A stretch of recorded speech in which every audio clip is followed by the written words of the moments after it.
Great, thanks, Chris. Right, good afternoon, everyone. I'd like to welcome everyone to this Teams meeting of the Ethics and Standards Committee. It's open to the press and public on request. We welcome the use of Welsh language at meetings. I've had no requests for people to speak Welsh today, so this meeting will be conducted in English only.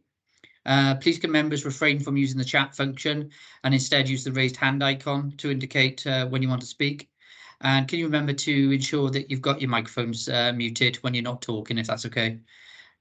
Moving on to the agenda. Agenda item 1 is apologies, welcome and apologies. Dom, do we have any apologies, please? We've had apologies from Councillor Richard Clark. Okay, that's great. Agenda item 2, quorum. Delyth, the monitoring officer and assistant chief legal officer, can you present your report to us, please? Yeah, it's just to confirm, Chair, that we are quorate. Yes. Yep, that's brilliant. Agenda item 3, declarations of interests. Members, has anyone got any interests to declare? Chair, would it assist if I, because I've got a list of them, perhaps I don't know where they would assist. If I read them out, I can ask members then to confirm. I'm aware of a declaration as a personal and prejudicial interest by Councillor Stephen Evans in relation to the dispensation report, as Councillor Evans has made an application for a dispensation in respect of two matters, in respect of number 2 and number 12. So Councillor Evans, if I could ask you to confirm that you leave the meeting when those items are being discussed. Yes, I will. I'll leave the meeting then. Thank you. Thank you, Chair. And I understand, Chair, that you have a personal and prejudicial interest in relation to the Pontypool United RFC matter, as your son plays for them, and therefore you have a personal and prejudicial interest, and will leave the meeting when that item is being discussed. Yeah, thank you. Can I ask then, as Chair, you will be, we won't be present for that item. Can I ask for a nomination for a Chair and a seconder? It has to be from amongst the independent members so that they can chair that particular item. Yeah, I was wondering if Joanna wanted to do it. Okay, yeah. I said never volunteer. Is there a seconder? Seconder for Joanna Hall to chair? Second that, that's okay. Fine. Thank you. And just to confirm that that's agreed then by members. Fine. I'll assume that it's agreed unless I hear anything different. Thank you, Chair. No worries, that's great. If we move on to agenda item 4 now, which is the minutes of the Ethics and Standards Committee held on the 9th of February this year. Members, could you please state whether you have anything to raise in relation to the minutes? If not, I'm going to take them as agreed. Has anyone got any hands? No?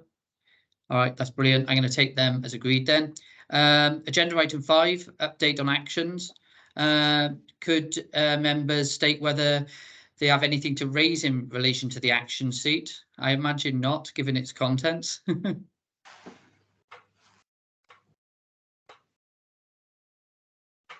No, nothing to raise.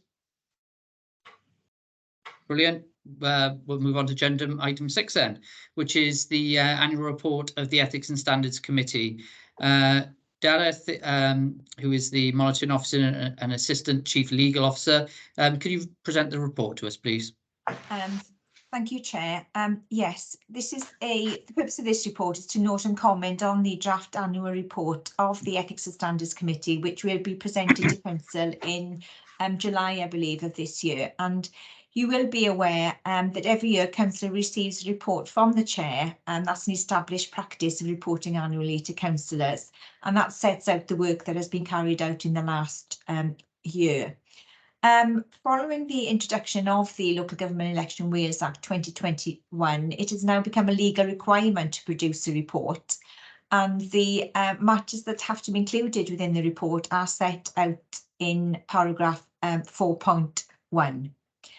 So the Chair has been consulted in relation to the contents, and the only matters I do want to raise today, in addition to that, what was already included in the report, is that perhaps you may also like to consider 2 additional matters. Since that report was published, I know that members have had some members have had external training from a lady called Bethan Evans. So whether you would wish for some comments to be made in the report in relation to that training and what members thought of the training. And also the chair has attended, there's now a National Standards Forum for chairs, which just met, had its first meeting in January, and the next meeting's at the end of June. So whether the chair would like to put some comments in the annual report regarding that. I assume you've read it, so I don't propose going through it paragraph by paragraph. So it's really it's the recommendation is to consider and comment on the annual report and agree that any further changes required can be delegated to the chair of the Ethics and Standards Committee. Thank you. Thanks, Delith. Before we have comment on the recommendation on page 13, are there any comments or questions that members have got about the report? If so, can you just raise your hand, please? Mark, do you want to come in, please? Diolch, Rodri. Thanks, and please forgive me if the queries that I'm bringing up have been dealt with in the past, but as this is my first full Ethics and Standards Committee meeting, then just bear that in mind. I'd be interested to have feedback from the other members of the committee and officers about the relationship with the political group leaders. I understand that there's a standardized template that all of the 22 local authorities use to ask the political group leaders of their individual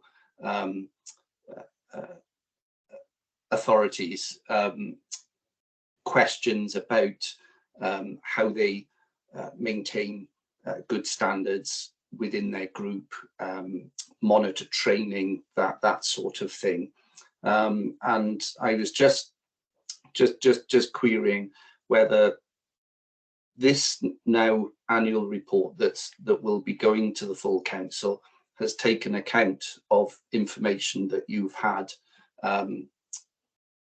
from that template, and about actually physically meeting with the group leaders when that may be scheduled to take place in the next year.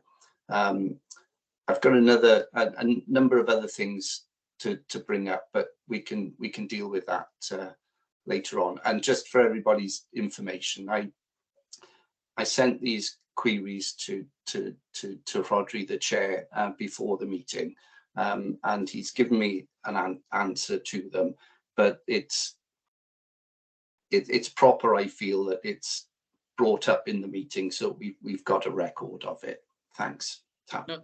No, that's brilliant, Mark, and they're very valid points. Is it okay to bring Delith in to answer in terms of the template and the process, and then Joanna, I'll bring you in then with your question, if that's okay. Oh, thank you, Chair. As members will be aware, this is a new duty on leaders of political groups now to promote and ensure that the standards of conduct of the members within their group are and continue to be high. So it's really the first, that came into effect in May last year. So it is a new duty. So many of you probably won't have come across any discussions regarding that. But it was agreed that the previous chair, Andrew Walsh, and I would meet with the leaders of the political groups to discuss that duty and to consider then how this committee can actually monitor it and make sure that they are complying with it. So that meeting took place in December last year, and as you've rightly pointed out, there was a template that one of the North Wales authorities shared with others and has been used. Well, it's definitely been used by us, and I understand it's been used by most, if not all other local authorities. And I can circulate, if that would assist, I can circulate that template to members of the committee following this meeting. And that really will set out what they've done to ensure that they have complied with it. And what I was going to suggest as well is that at the next meeting of this committee, which usually take place twice a year, so probably be in September, is that a report is presented to this committee setting out how the leaders have complied with that duty, and maybe I'm inviting the leaders possibly to attend that meeting so that this committee can consider that template, and then they can ask questions of the leaders just to ascertain in practice what they are doing to comply with it. So I hope that answers some of your queries. Thank you, Chair. That's brilliant. Thanks, Daleth. Joanna, did you have a question still? No, I don't actually. Thank you. Okay, that's brilliant. Mark, did you have any follow-ups on that you wanted to ask, or the questions that you mentioned, will they arise later on? Yeah, that's very, very useful, and thank you both, Daleth and Rhodri, for clarifying how it's all working. Yeah, I would welcome that we, as a committee, formally meet with the group leaders, and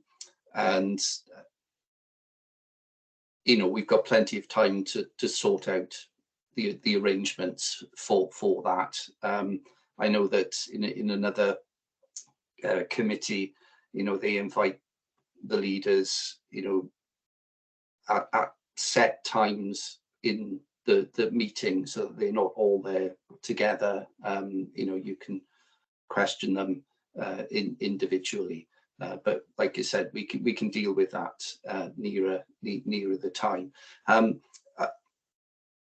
Rhodri, I mentioned our role in terms of a committee in monitoring and trying to ensure that the members of town and community councils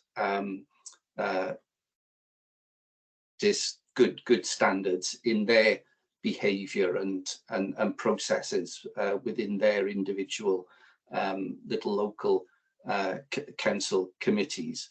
So I just wanted to know whether there's any whether you think it's relevant that perhaps not necessarily for this report now to go to council, but for possibly the next report, that we have some reference in there to our role in monitoring the standards of behaviour of town and community councils, and in the work programme that comes up later on the agenda, we've got there a standing item, which is that committee members are able to attend county council meetings or committees to observe how behaviour goes on.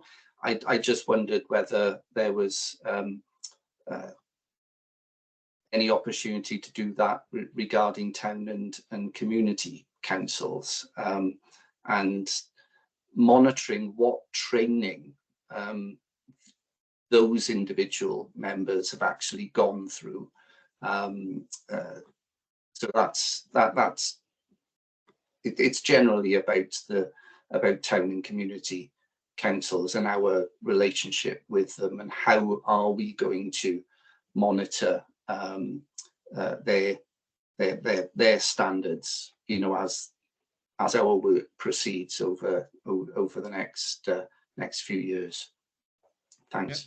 Yeah, that's fine. I was just wondering, it might be good to bring in Councillor Bird here before you answer, Deleth, just because of obviously his role in Cwmbran. So, Councillor Bird. Thank you, Rodri. Mark, what I was going to suggest is that all the Town and Community Council meetings are open to the public to attend, so that gives an opportunity there. Also, on the larger counties, we now have a statutory duty to publish our council training programmes. I think Cwmbran has just published theirs recently. There's a rolling programme of training from One Voice Wales. So, you know, it's all there online. I mean, if it would help, I can work with our clerk to get it forwarded through Deleth for the committee. But then it would be a case of getting all the other community councils to do the same. So I don't know how practical that is, asking all 6 to do it when you've got small ones like Pontia versus, you know, the large, well-staffed ones like Pontypool and Cwmbran. So That's brilliant. Thank you, Councillor Bird. Deleth. Thank you, Chair. Actually, Councillor Bird has probably answered sort of my sort of what I was going to say, really. Yeah, I mean, my understanding is that One Voice Wales have been providing training, and obviously, Councillor Bird, you're more familiar than I am with the level of training that is provided. But yeah, it's clearly it is a good idea, and it's a good question from you, Mark, as was the first question.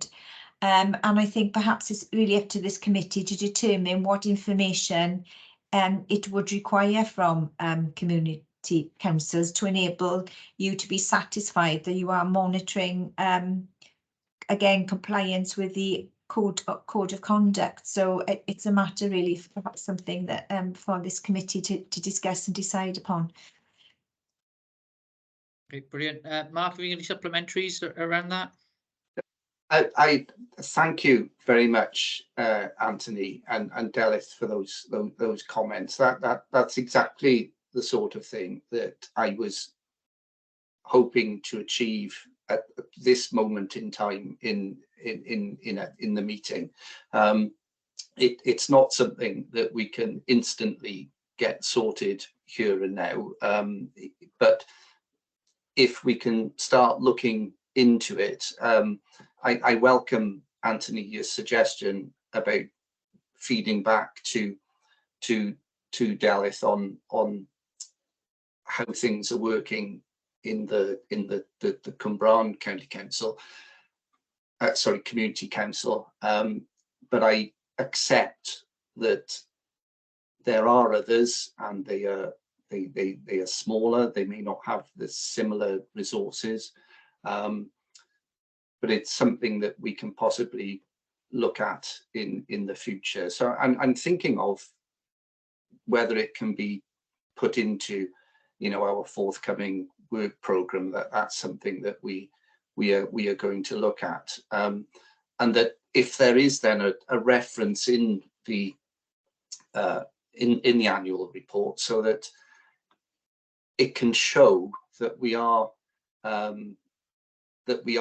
covering all of our responsibilities, basically, in that it's not just our role with the county council, that, you know, we are involved in monitoring the town and community councils. That's great. Deleth, I can see you taking your yeah. Do you want to speak, Deleth? Yeah, thank you, Chair. I mean, would it help if I sent an email following this meeting to the clerks, to the community council, and just asking what training programs they have in regarding the members' code of conduct as a starting point? Would that help? I think that's a perfectly reasonable action to take as a result of this conversation, to be honest with you, Deleth, and then we can just feed that back to members once we've had the responses. Was there any other comments or questions around the annual report? The recommendation itself is on page 13, and that is to, you know, if you want to comment on the draft report, you can, and do you agree that any further changes, taking into account the 2 additions Dallas already suggested, can be delegated to me as the chair of the Ethics and Standards Committee to then finalise? Is everyone okay with that? Yeah, brilliant. Thank you. Agenda item 7 is the work programme. Dominique is the team leader in Democratic Services. Could you present the report to us, please? Sorry, Chair, I think this one is for Delith. Oh, sorry, I've misread it. Sorry. Sorry, Delith, please. Thank you. I'm just trying, sorry, bear with me, I'm just getting up the report. I did have it, but I've lost it here. It's Here page it is. 17. Yes. This is just this is a work programme that's presented to the committee at each meeting, really, and now we're actually on version 42. So it's just there really for your comments to see whether you want any further matters to be brought before this committee. I mean, you see, we've got things like the whistleblowing policy. Now, my understanding is that that's being sorry, I'm having problems with my computer here. That's being updated, and I'm just going to check with HR whether they are able to bring a report at the next meeting. Then we've got things like the member development, and it sets out really what training the county councillors have had, but also what training this committee has had as well. Then we've got references to the standards conference. There's going to be another one, I believe, in 2024. Dispensations are on there, and that they're usually dealt with once a year. We've just dealt with the annual report, and then we've got about promoting high standards as well. So again, I think we've touched upon that earlier. So it's really for members to comment on whether they want to say anything about the work programme or add anything to it. Thank you, Chair. That was anyone? No, Councillor Evans, were you talking then? I'm just saying it's pretty straightforward. It's a standard. I've been on this for quite a number of years, and it's always the same sort of template. That's what I was just trying to put. It's a standardised one in it, Dennis. So yeah. Okay, no other issues or questions on that one? No. All right, brilliant. Well, we'll take that recommendation as approved then. And then it's agenda item 8 now, which is dispensations in respect of members' small schemes. Delith, could you present a report to us, please? Obviously, I'm aware that I'll have to leave, and yeah. What I was going to suggest, Councillor Evans, is if we do your two and my one, the one that I've got a prejudicial interest in at the end, and do all the other ones first. Delith, do you want to present it, please? Sorry, I'm catching up with my mic. This is the usual report, Chair, is to inform members of applications for dispensations by councillors, is to award monies out of member small schemes to their chosen charities and clubs. So really, it's really for members to consider the application and are set out in Appendix 1 and decide whether the dispensations can be granted on an individual basis. So, Chair, I don't know whether you'd wish to go through them then, each of them. Yeah, I'll go through them, just saying, you know, who the councillor is, the name of the organisation, and then just the nature of the prejudicial interest, if that's okay. Members, we'll do them one at a time. So, Councillor Sue Malson, Gypsy Traveller Association, £500, and the prejudicial interest is she's a member of the Gypsy Traveller Forum. Anyone got any issues, comments? No. All right, then that one's approved. We'll skip Councillor Evans for the moment. The next one, Councillor Janet Jones, Bethel King Street Baptist Church, £100, and she's a deacon and member of the church. Assuming no issues. Councillor Jones again, Blenavon Community Heritage Museum, £100, and Councillor Jones is a secretary of the museum. No issues. Councillor Ron Burnett, St Peter's Church, Hentless, £500, and he's a member of that church. No, brilliant.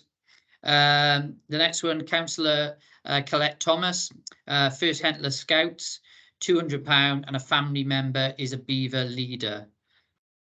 Any issues? No.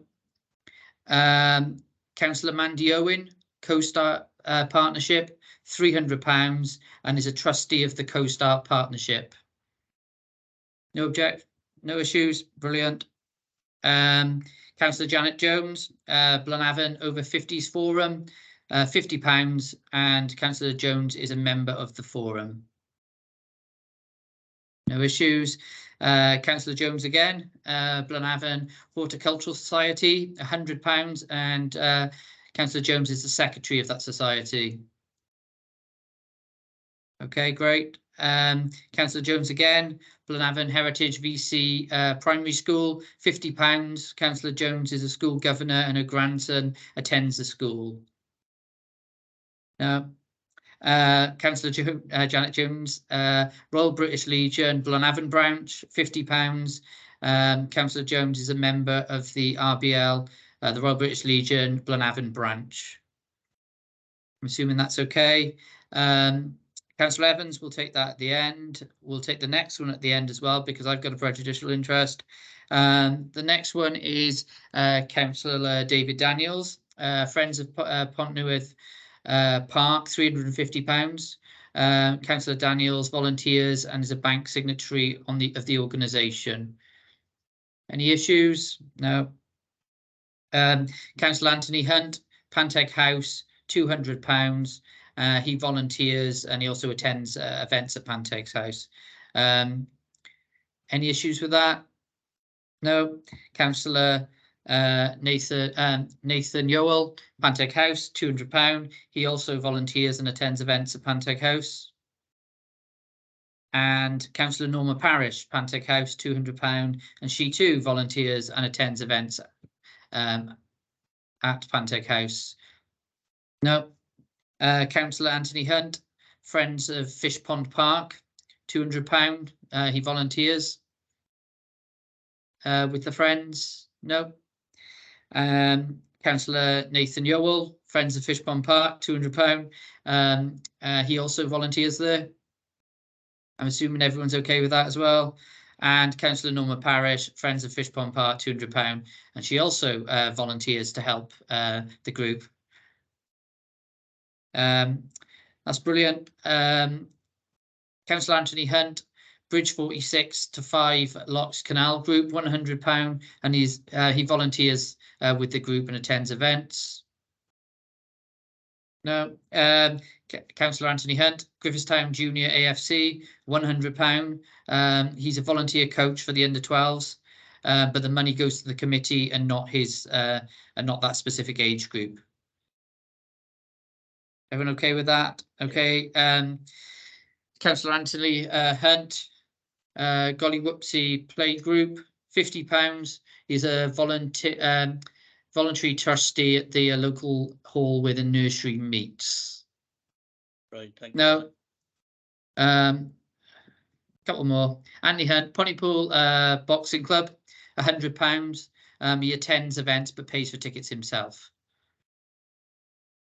And then Anthony Hunt again, Councillor Anthony Hunt again, Panteg Cricket Club, £100. His children have played for the club in the past. No. And then Councillor Mandy Owen, Tiguin Allotments, £200. His son has an allotment plot there, but he's also a committee member. I'm assuming that's okay as well. Yeah. If we jump back then to Councillor Evans, so jump off. if you jump off for a moment. You can see that before I go, you can see that a lot of us are embedded in our communities. That's why we go through all these, just to make you aware of that. All right, thank you. Yeah, that's fine, Councillor Evans. If you just drop out for a minute, and then Dom can message you and let you know when you can come back. Councillor Evans has got two. One for Thornhill for You Too.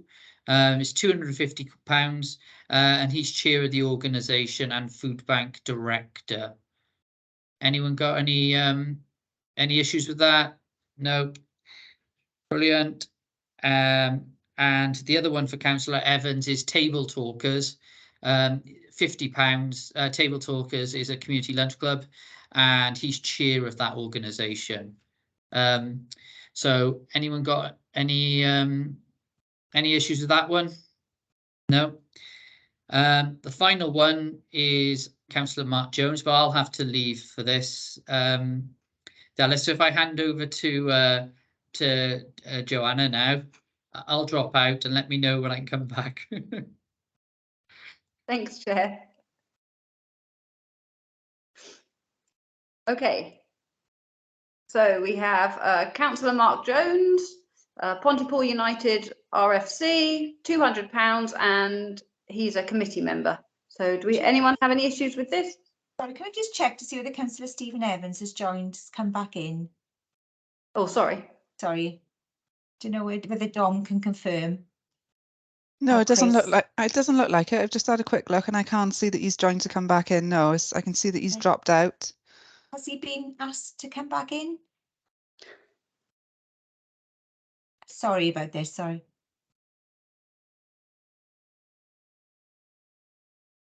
Okay.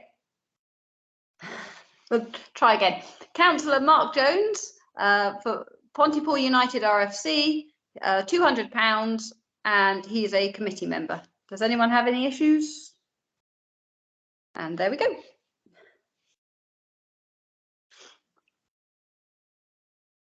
Tough at the top, innit?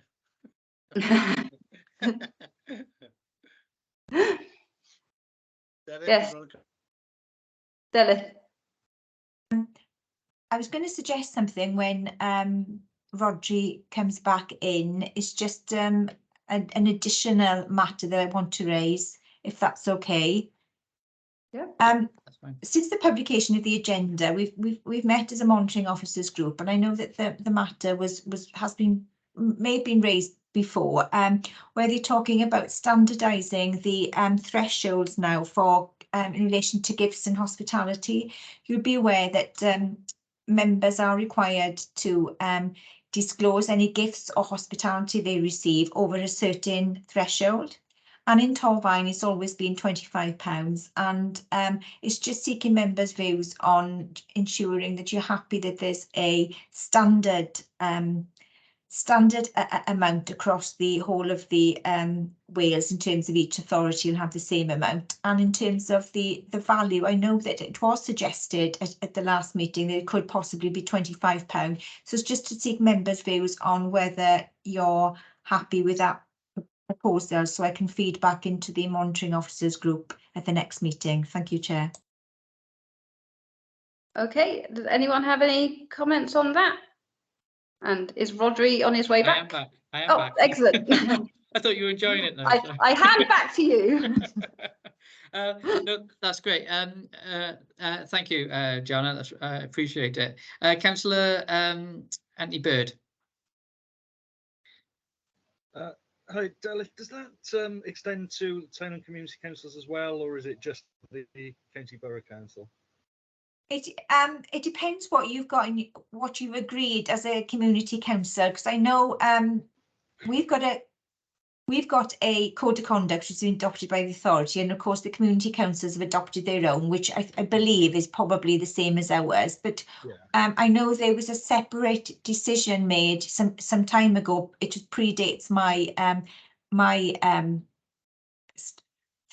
when I started the role of monitoring officer, whereby this council, i.e. the county council, agreed a threshold of £25. So I don't know what the individual community councils have agreed, but and I can check.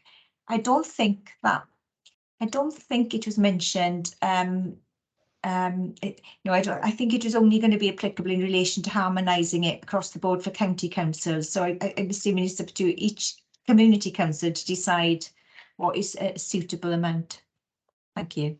It would just make sense to standardise it across the whole county in relation to that, I think. But again, issues for town and community councils. Thank you. Yeah, I think it makes perfect sense, Councillor Bird. Any other comments or questions on that? In which case, if there's nothing else, oh, go on, Joanna. Sorry, I just was going to say that if it's going to end up being a similar threshold as it is now, then that sounds fine. I would want to know that it wasn't going to suddenly jump a huge amount.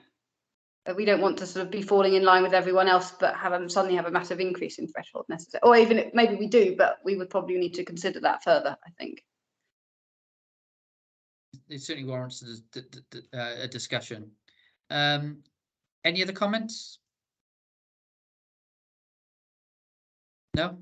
In which case, thank you for all attending, and the meeting is closed. Chris,